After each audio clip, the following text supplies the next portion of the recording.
দর্শক আমন্ত্রণ আজকের চট্টগ্রামে। শুরুতেই জানিয়ে দেব শিরোনামগুলো। লালদিয়া ও পানগাঁও টার্মিনালের ইজারা চুক্তি বাতিলের দাবিতে শ্রমিক কর্মচারী সমাবেশ। বুধবার চট্টগ্রাম বন্দরের প্রবেশ মুখ অবরোধের ঘোষণা। সরকারকে বাধ্য করব আর কোনো টার্মিনাল বিদেশে দেওয়া যাবে না, যেগুলো দিচ্ছেন এগুলো চুক্তি বাতিল করতে হবে। পিয়ার নিয়ে জামায়াতের অবস্থান স্পষ্ট। চট্টগ্রামে জামায়াতের আমির, একই দিনে জাতীয় নির্বাচন ও গণভোট হলে নির্বাচনে জেনোসাইড হবে বললেন ডাক্তার শফিক। আমাদের দাবি অব্যাহত, এই দাবি বাস্তবায়ন হবে জনগণের স্বার্থে। এমনকি আমরা ক্ষমতায় গেলেও কথা দিচ্ছি সেই পিয়ার আমরা বাস্তবায়ন করবো ইনশাআল্লাহ। চট্টগ্রামের বিভিন্ন আসনে বিএনপির মনোনয়ন বঞ্চিতদের বিক্ষোভ। প্রতিদিনই চলছে মিছিল মিটিং। ৬টি আসনে প্রার্থিতা পেতে চলছে প্রচারণা।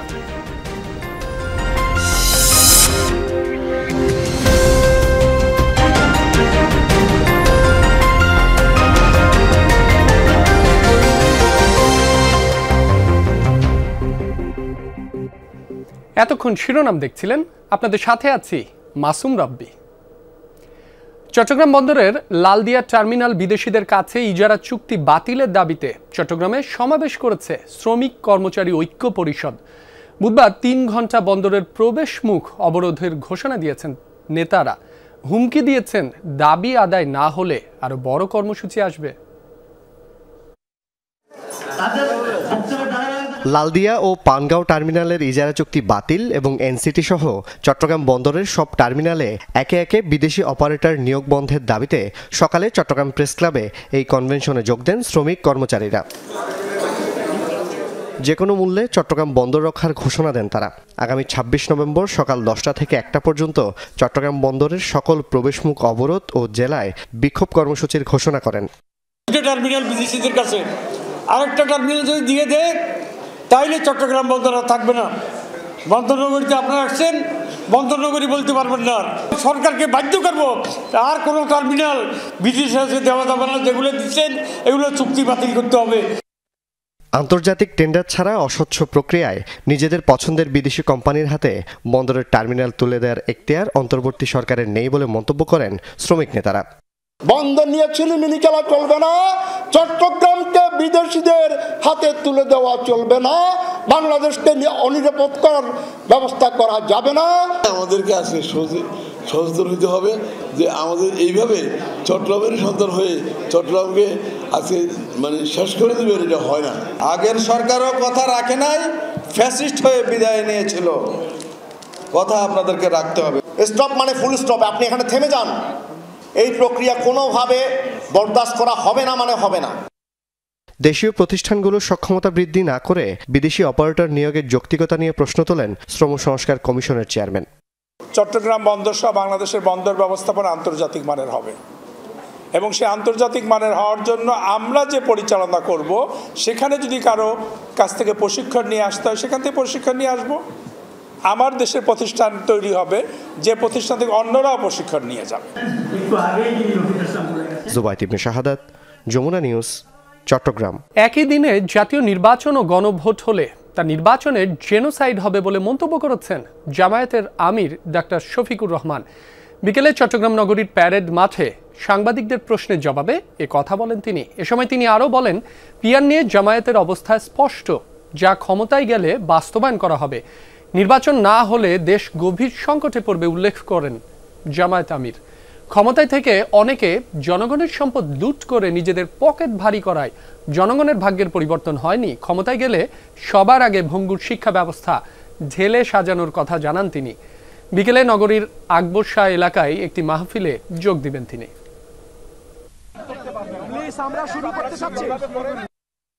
আমাদের অবস্থান আপনাদের সামনে পরিষ্কার, আমাদের দাবি অব্যাহত, এই দাবি বাস্তবায়ন হবে জনগণের স্বার্থে।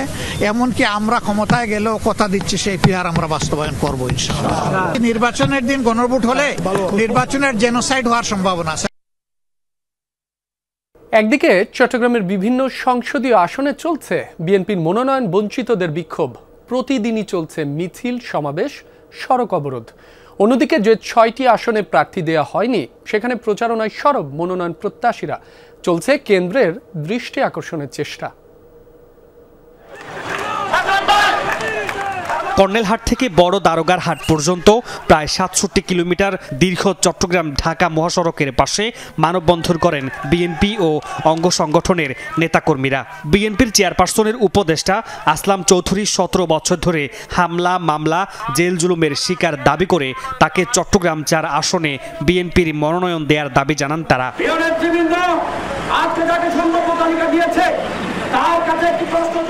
অন্যদিকে বিক্ষোভ হয়েছে হাটহাজারী সড়কেও। চট্টগ্রাম ৫ আসনে বিএনপি চেয়ারপারসনের উপদেষ্টা SM ফজলুল হককে মনোনয়ন দেওয়ার দাবিতে ১ ঘণ্টা সড়ক অবরোধ ও বিক্ষোভ করেছে বিএনপি ও অঙ্গ সংগঠনের নেতাকর্মীরা।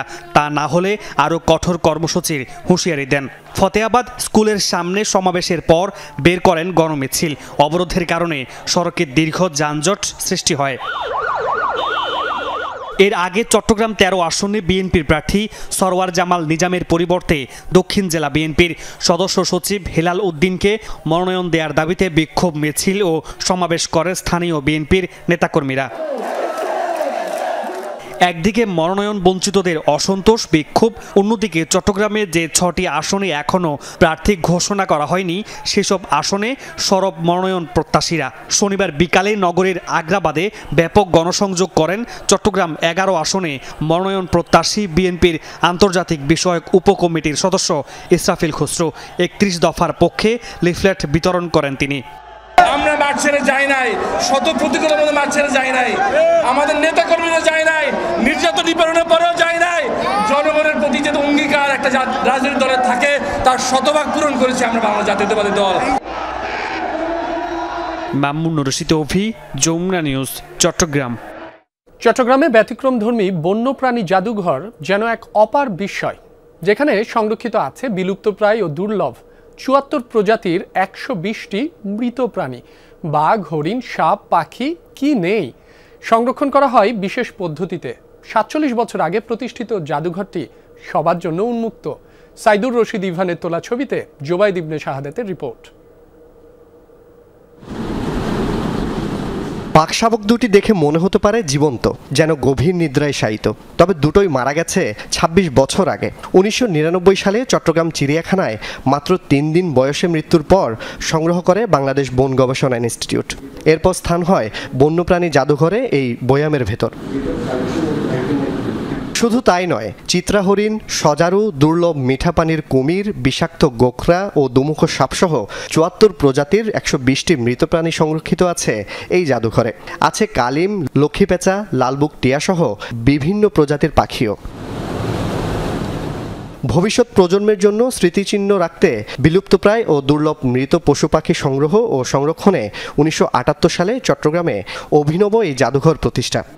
অনেক বন্যপ্রাণী অনেক সময় এগুলো মারা যায়, তো সেগুলো আমরা এই মিউজিয়ামে সংগ্রহ করি। মিউজিয়ামের উদ্দেশ্য ছিল এটি শিক্ষা, গবেষণা এবং মানুষকে বন্যপ্রাণী সংক্রান্ত সচেতন তৈরি করার জন্য মূলত এই মিউজিয়ামটি। প্রাণীগুলো সংরক্ষণে অনুসরণ করা হয় বিশেষ বৈজ্ঞানিক প্রক্রিয়া। কাচের বয়ামে নমুনা সংরক্ষণ হয় ফরমালডিহাইড দ্রবণে এবং পাখি সংরক্ষণ করা হয় ট্যাক্সিডার্মি পদ্ধতিতে। দুইটি পদ্ধতিতে বন্যপ্রাণী নমুনাগুলো সংরক্ষণ করে থাকি। এর একটি হচ্ছে ড্রাই প্রিজার্ভেশন, আরেকটা হচ্ছে ওয়েট প্রিজার্ভেশন। অনেক সময় দেখা যাচ্ছে যে আবার এটা প্রিজার্ভেশন হয় না, পচে যায়। আবার অনেক সময় যদি বেশি দেওয়া হয় ফরমালডিহাইডটা, তাহলে কিন্তু স্কিনের কালারটা ঠিক থাকবে না।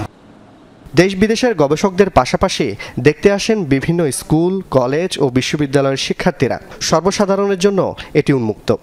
যে কেউ এখানে আসতে পারেন। আমাদের পরিচালক বরাবর যদি আবেদন করেন যে এই মিউজিয়ামটি পরিদর্শন করতে চান, আমরা তাদেরকে অনুমতি দেই। খুব মজার বিষয় হলো, যখন কোনো পরিদর্শনার্থী বা শিক্ষার্থী এখানে প্রবেশ করেন, আমরা একদম প্রথম ফেজটা দেখি, খুব অবাক হন, বিস্ময়ে তাকিয়ে থাকেন, ওনারা ঘুরে ঘুরে দেখেন। জোবাইদ ইবনে শাহাদাত, যমুনা নিউজ, চট্টগ্রাম।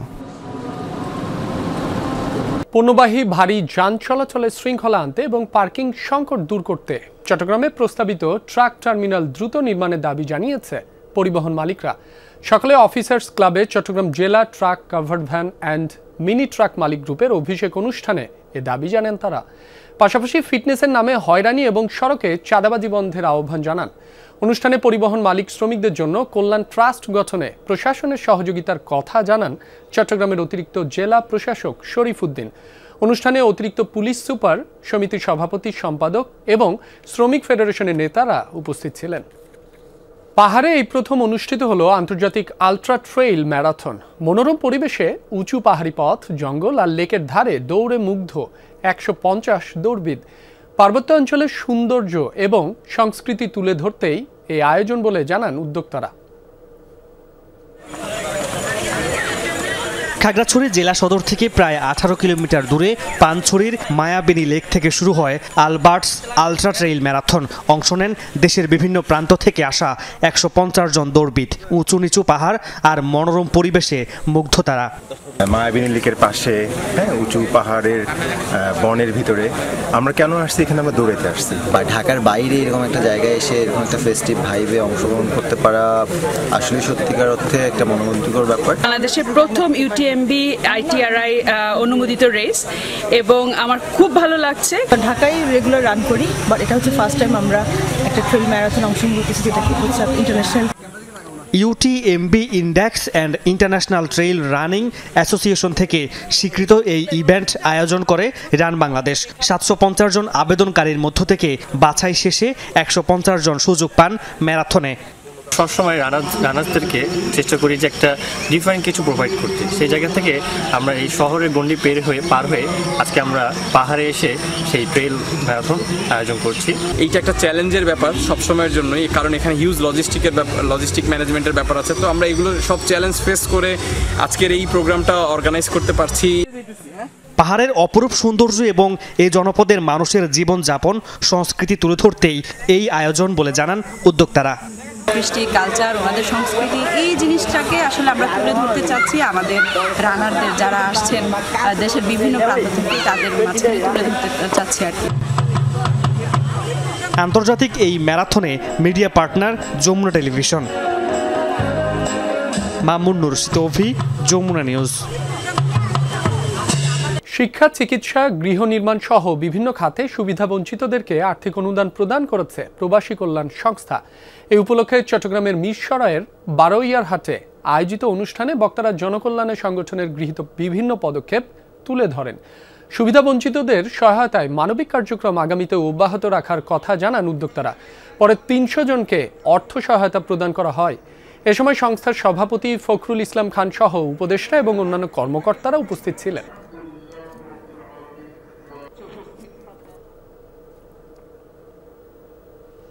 এই ছিল আজকের চট্টগ্রামে। এতক্ষণ যারা সাথে ছিলেন সবাইকে ধন্যবাদ।